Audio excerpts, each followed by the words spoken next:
श्री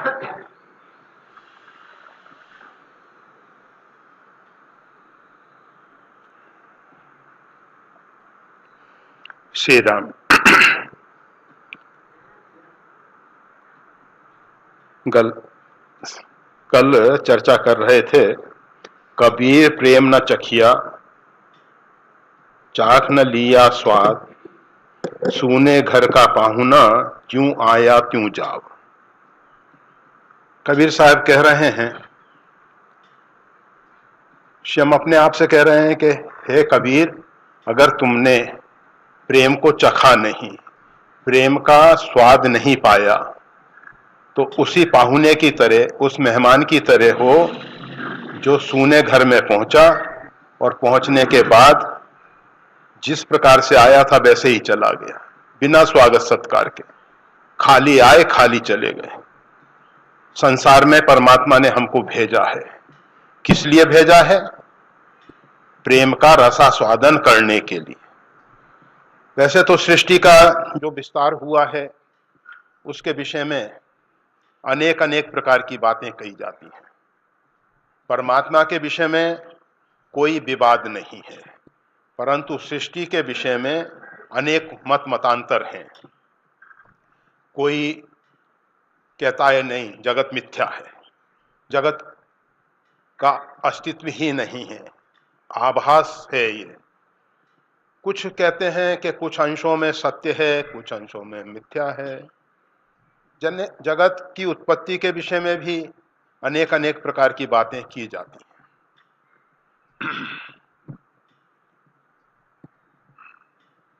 हमें ऐसा लगता है कि परमात्मा ने अपना रसास्वादन करने के लिए, जैसे मिश्री का रसास्वादन नहीं कर सकती, अगर हमको मिश्री को चखना है तो मिश्री से भिन्न बन के मिश्री का रसास्वादन हो सकता है। इसी प्रकार से परमात्मा ने अपना रसास्वादन करने के लिए सृष्टि का विस्तार किया। एको अहम बहुश्याम। वो जो परमात्मा एक से अनेक हुए, केवल अपना अनुभव करने के लिए। और वो परमात्मा कैसा है? रसोबेसह, वो रस स्वरूप है, वो प्रेम स्वरूप है। प्रेम ही परमात्मा का स्वरूप है। वैसे गोस्वामी तुलसीदास जी स्पष्ट कर देते हैं, जानत प्रीत की रीत रघुराई, नीत प्रीत परमारथ स्वारथ, कौन राम सम जान यथारथ। परमात्मा श्री राम के समान यथार्थ रूप में प्रेम को कोई नहीं जानता है, क्योंकि हम सब प्रेम की बातें करते हैं।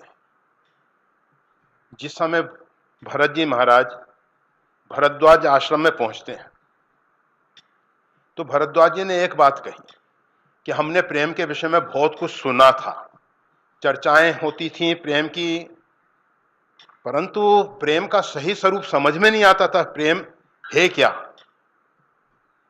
परंतु आज हमारा अहोभाग्य है कि राम जी का प्रेम स्वरूप आपका दर्शन हुआ। भरत जो है प्रेम मूर्ति हैं, साक्षात प्रेम की मूर्ति हैं, जिन्होंने अपने आप को परमात्मा की छाया बना दिया है। छाया में अपना कुछ नहीं है, जिस प्रकार से व्यक्ति करता है वो सब छाया में दिखाई देता है, पर छाया का उसमें कुछ कार्य नहीं होता है। हम हाथ उठाते हैं तो छाया में हाथ उठता हुआ दिखाई देता है, हम लेटते हैं तो छाया लेटती नजर आती है। मतलब प्रत्येक क्रियाकलाप जो है वो छाया में दिखाई देते हैं। इसी प्रकार से जिसने अपने अहंकार को संपूर्ण रूपेण गला दिया है वही प्रेम कर सकता है। जिसके अंदर अहंकार है ही नहीं, हम सबके अंदर अहंकार भरा हुआ है। हम सोचते हैं कि आज तक हमने ये किया है, कल ये कर लेंगे, ऐसा हो जाएगा, ऐसा हो जाएगा। मतलब भूतकाल की जो घटनाएं हैं उनका स्मरण करते रहते हैं, भविष्य का आयोजन करते रहते हैं कि इसी प्रकार से। अर्थात हम हमेशा कल में जीते हैं, गई काल, बीते काल और आने वाले कल के, और इसी का नाम कलयुग है। जो कल में जीता है, मतलब भूत और भविष्य में जो जी रहा है वो कलयुग है, और जो वर्तमान में जीता है वो सतयुग है। अगर हम वर्तमान में जीना सीख जाएं तो हम सतयुग में आ जाएंगे। हम हमेशा सोचते हैं कि ऐसा कर लेने पे हम सुखी होंगे। जो व्यक्ति ऐसी कल्पना कर रहा है कि ऐसा करने से हम सुखी होंगे, वो कभी जिंदगी में सुखी नहीं हो सकता। अगर हम वर्तमान में सुखी हैं, वर्तमान में हम अपने आनंद स्वरूप में स्थित हो जाएं, हम आनंद स्वरूप हैं, सच्चित आनंदमय हैं, परंतु अपने स्वरूप से हम भटक गए। और गोस्वामी तुलसीदास जी इस बात को स्पष्ट कर देते हैं, कर्म की होई स्वरूप ही चीने। अगर व्यक्ति अपने स्वरूप को पहचान लेता है तो कर्म के बंधन से अलग हट जाता है, क्योंकि फिर उसको कुछ करने जैसा रहता ही नहीं है। हम कर्म करते क्यों हैं? कर्म के पीछे कुछ पाने की अपेक्षा है, ये करेंगे तो ये मिलेगा। हम मोक्ष के लिए साधन करते हैं, हम भक्ति के लिए साधन करते हैं, हम प्रेम के लिए कुछ करते हैं। जब तक हम कर रहे हैं तब तक कुछ पाने की अपेक्षा है, और जब हम अपने आप में पूर्ण काम होते हैं, आप्त काम होते हैं, तो फिर हम कुछ करते नहीं हैं। हमारे द्वारा प्रकृति कराती है, हम उसमें निमित्त होते हैं। निमित्त मात्र भव्य सब साचिन। गीता में भगवान कहते हैं कि अर्जुन, तू केवल निमित्त मात्र हो। ये महाभारत का जो खेल है, युद्ध है, ये सब मेरे द्वारा संकल्प में पूर्व रचित है। तुम इसमें केवल निमित्त मात्र बन जाओ।